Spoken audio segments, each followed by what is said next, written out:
Hi friends, ನಾವಿವತ್ತು chicken pepper ಕರಿ ಮಾಡೋದು ಹೇಗೆ ಅಂತೇಳಿ ಈ ವಿಡಿಯೋದಲ್ಲಿ ನೋಡುವ. ಮೊದಲಿಗೆ ತವನು ಬೆಚ್ಚಾರದು ಏಳು ಚಾಯ್ ನೆಡ್ತು ಬುಕ್ಕ ಎಡ್ಡೆ ಮುಂಚಿ ಪಾಡ್ದು ಸೋಕು ಪುಪ್ಪುಡು ಎಡ್ಡೆ ಮುಂಚಿ ಪಟ ಪಟ ಬಂದ ಬುಕ್ಕ ಹಾಕಿ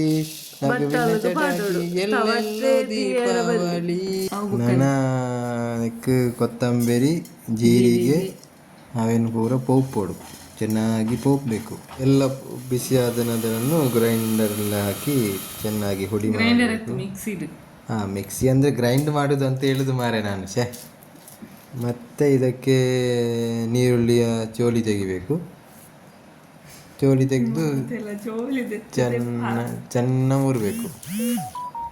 ಮೂರಿದಾದ ಮೇಲೆ ಮಿಕ್ಸಿಯಲ್ಲಿ 2 ಮುಂಚಿ ಇಡಬೇಕು ಮತ್ತು 2 ತುಂಡು ಶುಂಠಿ ಇಡಬೇಕು. 10 ಬೆಳ್ಳುಳ್ಳಿ ನೋಡಿ, 1 2 3 4 5 6 7 8 10 ಬೆಳ್ಳುಳ್ಳಿ ಎಸಳು ಹಾಕಿ ಚೆನ್ನಾಗಿ ಮಿಕ್ಸಿಯಲ್ಲಿ ರೊಯ್ ಅಂತ ನೀರು ಹಾಕದೆ ರೊಯ್ ಮಾಡಿ ಈ ಥರ ನೋಡಿ ಪುಡಿ ಮಾಡಬೇಕು. ಅಷ್ಟರಲ್ಲಿ ಬಾಣಲೆಯನ್ನು ಬೆಚ್ಚಾಗಲಿಕ್ಕೆ ಇಡಬೇಕು. ಬಾಣಲೆಗೆ 2 ಚಮಚ ಮತ್ತು 3 ಚಮಚ ತೆಂಗಿನ ಎಣ್ಣೆ ಹಾಕಿ ನಿಮಗೆ ಬೇಕಾದಷ್ಟು ನಮಗೆ ಬೇಕಾದಷ್ಟು ನೀರುಳ್ಳಿಯ 2 ನೀರುಳ್ಳಿ ಹಾಕಿದೆ ಅದಕ್ಕೆ. ನಮಗೆ ಬೇಕಾದಷ್ಟು 2 ನೀರುಳ್ಳಿ ಹಾಕಿದ್ದೇವೆ. ನಿಮಗೆ ಬೇಕಾದರೆ 4 ಹಾಕಿ. ನಾವು ಎಷ್ಟು ಕೆಜಿ ಕೋಳಿ ತಂದದ್ದು? ನಾವು 3/4 kg ಅಷ್ಟಕ್ಕೆ 2 ನೀರುಳ್ಳಿ. 3/4 kgಗೆ 2 ಕೋಳಿ, 3/4 kg ಕೋಳಿಗೆ 2 ನೀರುಳ್ಳಿ ಬೇಕಾಗ್ತದೆ. ಕೋಳಿ ತಿನ್ನುವುದಿಲ್ಲ, ಅದನ್ನು ನಾವು ತಿನ್ನಬೇಕು. ಅದಕ್ಕೆ ನೀವು ರುಬ್ಬಿದ ನೀರುಳ್ಳಿ ಬಿಸಿ ಆದ ನಂತರ ಕಾಯಿ ಮುಂಚೆ ಅದನ್ನೆಲ್ಲ ಅದು ಕಾಣ್ತದೆ ಇಲ್ಲಿ ಎಲ್ಲ ಚೆನ್ನಾಗಿ ಹೀಗೆ ಮಿಕ್ಸ್ ಮಾಡಬೇಕು. ಇದು ನಾವು ಮಾಡುವ ಕ್ರಮ. ನೀವು ಬೇರೆ ರೀತಿಯಲ್ಲಿ ಮಾಡಬೇಕು. ಇದು ಭಯಂಕರ ಎಡ್ಡೆ ಆಗ್ತದೆ, ಟೇಸ್ಟ್ ಆಗ್ತದೆ. ಅದಕ್ಕೆ ಇದು ಫ್ರೈ ಆದಮೇಲೆ ನೀವು ಅದಕ್ಕೆ ಚಿಕನ್ನ ಹಾಕಬೇಕು. ಇದು ನೋಡಿ, ನಾನೇ ತೊಳೆದ ಚಿಕನ್ ಎಷ್ಟು ಕ್ಲೀನಾಗಿದೆ ನೋಡಿ, ಚೆಂದ ಆಗಿದೆ.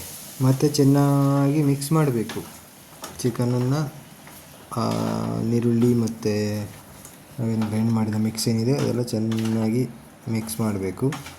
ಸೊ ಮಿಕ್ಸ್ ಮಾಡಿ ಆದಮೇಲೆ ಅದಕ್ಕೆ ಸ್ವಲ್ಪ ಅರಶಿನ ಹಾಕಬೇಕು. ರುಚಿಗೆ ತಕ್ಕಷ್ಟು ಅರಶಿನ ಹಾಕಬೇಕು. ಸೊ ಅರಶಿನ ಹಾಕಿದ್ಮೇಲೆ ಮತ್ತೆ ಚೆನ್ನಾಗಿ ನಾವು ನೋಡಿ ಕಲಿಸ್ತಾ ಇದ್ದೇವೆ ನೋಡಿ, ಇದೇ ಥರ ನೀವು ಮಿಕ್ಸ್ ಮಾಡಬೇಕು. ಎಲ್ಲ ನೀಟಾಗಿ ಮಿಕ್ಸ್ ಮಾಡಿದ ಮೇಲೆ ಉಪ್ಪು ಮುಖ್ಯವಾಗಿ ಬೇಕಾಗುವಂಥದ್ದು. ರುಚಿಗೆ ತಕ್ಕಷ್ಟು ಉಪ್ಪನ್ನು ಹಾಕಿ ಲೋ ಫ್ಲೇಮಲ್ಲಿ ಮತ್ತೆ ಬಾಯ್ಲ್ ಮಾಡಬೇಕು. ಅದೇ ಥರ ಉಪ್ಪು ಚೆನ್ನಾಗಿ ಮಿಕ್ಸ್ ಮಾಡಿ ಸ್ವಲ್ಪ ಹೊತ್ತು ಹಾಗೆ ಬಿಡಬೇಕು. ಲೋ ಫ್ಲೇಮಲ್ಲಿ ಹಾಗೆ ಸ್ವಲ್ಪ ಹೊತ್ತು ಬೇಯಿಸಬೇಕು.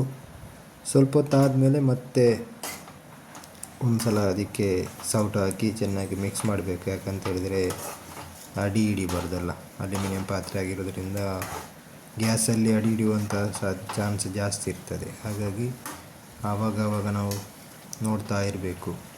ಈಗ ನೋಡಿ, ಚಿಕನ್ನ ನೀರೆಲ್ಲ ಸ್ವಲ್ಪ ಬಿಟ್ಟಿದೆ. ಈಗ ಅದಕ್ಕೆ ಸ್ವಲ್ಪ ರುಚಿಗೆ ತಕ್ಕಷ್ಟು ನಾವು ಹುಳಿಯ ನೀರನ್ನು ಹಾಕ್ತಾಯಿದ್ದೇವೆ, ಹುಣಸೆ ಹುಳಿದು. ಸೊ ನಮಗೆಲ್ಲ ಕೂಡ ಬೇಕಲ್ಲ, ಖಾರ ಹುಳಿ ಎಲ್ಲ ಇದ್ದರೆ, ಸರಿಯಾಗಿದ್ದರೆ ಮಾತ್ರ ಟೇಸ್ಟ್ ಬರ್ತದೆ. ಸೊ ಮತ್ತು ಅದನ್ನೇ ಹಾಕಿ ಹೀಗೆ ಚೆನ್ನಾಗಿ ಮಿಕ್ಸ್ ಮಾಡಿ, ಮತ್ತು ಅದಕ್ಕೆ ನಾವು ಹುಡಿ ಮಾಡಿಟ್ಟಂತಹ ಜೀರಿಗೆ, ಕೊತ್ತಂಬರಿ ಮತ್ತು ಪೆಪ್ಪರ್, ಕರಿಮೆಣಸು ಏನಿದೆ ಅದನ್ನು ಹುಡಿ ಮಾಡಿಟ್ಟಂತಹ ಹುಡಿಯನ್ನು ಈಗ ಹಾಕಬೇಕು. 2 ಸ್ಪೂನ್ ಸಾಕು. 2 ಸ್ಪೂನು. ಈಗ 3/4 kgಗೆ 2-3 ಸ್ಪೂನ್ ಬೇಕಾಗ್ತದೆ.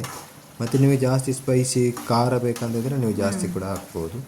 ಸೊ ನಾವೀಗ 2 ಸ್ಪೂನ್ ಅಷ್ಟೇ ಹಾಕಿದ್ದು.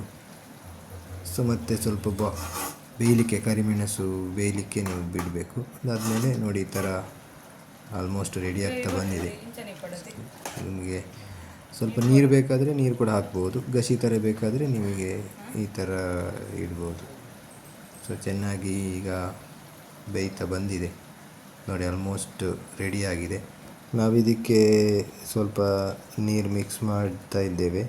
ಯಾಕೆ ಅಂತ ಹೇಳಿದರೆ ಸ್ವಲ್ಪ ಡ್ರೈ ಆಗಿತ್ತು, ಅದಕ್ಕೆ ಸ್ವಲ್ಪ ಬೇಯಲಿಕ್ಕಿದ್ದ ಕಾರಣ ಸ್ವಲ್ಪ ನೀರು ಹಾಕಿ ನಾವು ಮತ್ತೆ ಬಾಯ್ಲ್ ಮಾಡ್ತಾಯಿದ್ದೇವೆ. ನೋಡಿ, ಸ್ವಲ್ಪ ನೀರಾದರೆ ಊಟ ಮಾಡಲಿಕ್ಕೆ ಕೂಡ ಸ್ವಲ್ಪ ಗ್ರೇವಿ ಸಿಕ್ಕಿದಾಗೆ ಆಗ್ತದೆ. ಬೆಂದ ನಂತರ ಇದಕ್ಕೆ ನೀವು ಕೊತ್ತಂಬರಿ ಸೊಪ್ಪು ಹಾಕಿ ಮತ್ತೆ ಕ್ಲೋಸ್ ಮಾಡಿಟ್ರೆ ಆಯಿತು. ಇಲ್ಲಿಗೆ ರೆಡಿಯಾಗಿದೆ. ನಿಮಗೆ ಈ ವಿಡಿಯೋ ಇಷ್ಟ ಆದರೆ ಲೈಕ್ ಮಾಡಿ, ಶೇರ್ ಮಾಡಿ, ಕಮೆಂಟ್ ಮಾಡಿ.